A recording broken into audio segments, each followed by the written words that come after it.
ಸಂತ ಶಿರೋಮಣಿ ಗುರು ಶ್ರೀ ರವಿದಾಸರ 650ನೇ ಜಯಂತಿ ಅಂಗವಾಗಿ ದೇಶಾದ್ಯಂತ ಶ್ರೀ ಗುರು ರವಿದಾಸ್ ಮಹಾರಾಜ್ ಕಳಸ ವಂದನ್ ಅಭಿಯಾನ ಹಮ್ಮಿಕೊಳ್ಳಲಾಗಿದೆ.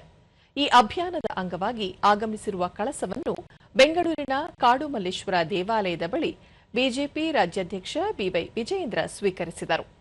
ಈ ವೇಳೆ ರಾಜ್ಯ ಬಿಜೆಪಿ ಉಸ್ತುವಾರಿ ಡಾ ರಾಧಾಮೋಹನ್ ದಾಸ್ ಅಗರ್ವಾಲ್, ಸಹ ಉಸ್ತುವಾರಿ ಪಿ ಸುಧಾಕರ್ ರೆಡ್ಡಿ, ಶಾಸಕರಾದ ಬಸವರಾಜ್ ಮತ್ತಿನಮಡು, ವಿಧಾನ ಪರಿಷತ್ ಸದಸ್ಯ ಸಿಟಿ ರವಿ ಮತ್ತಿತರರು ಉಪಸ್ಥಿತರಿದ್ದರು. ಈ ವೇಳೆ ಬಿವೈ ವಿಜಯೇಂದ್ರ ಸಂತ ರವಿದಾಸರ ಈ ಪವಿತ್ರ ಕಳಸವನ್ನು ಬಿಜೆಪಿ ಕಾರ್ಯಕರ್ತರು ರಾಜ್ಯದ ಎಲ್ಲ ಜಿಲ್ಲೆಗಳಿಗೂ ತೆಗೆದುಕೊಂಡು ಹೋಗಲಿದ್ದು, ರಾಜ್ಯದ ಮೂಲೆ ಮೂಲೆಗೂ ಸಮಸಮಾಜ ನಿರ್ಮಾಣ ಮಾಡುವ ಗುರು ರವಿದಾಸರ ಸಂದೇಶವನ್ನು ತಲುಪಿಸಲಿದ್ದಾರೆ ಎಂದು ಹೇಳಿದರು. ಉತ್ತರ ಪ್ರದೇಶದ ಮುಖ್ಯಮಂತ್ರಿ ಯೋಗಿ ಆದಿತ್ಯನಾಥ್ ಅವರು ಗುರು ರವಿದಾಸ್ ಮಹಾರಾಜ್ ಕಳಸ ವಂದನ್ ಅಭಿಯಾನವನ್ನು ಆಯೋಜಿಸಿದ್ದು, ಎಲ್ಲ ರಾಜ್ಯಗಳಿಗೂ ಪವಿತ್ರ ಕಳಸಗಳನ್ನು ಕಳುಹಿಸಿದ್ದಾರೆ.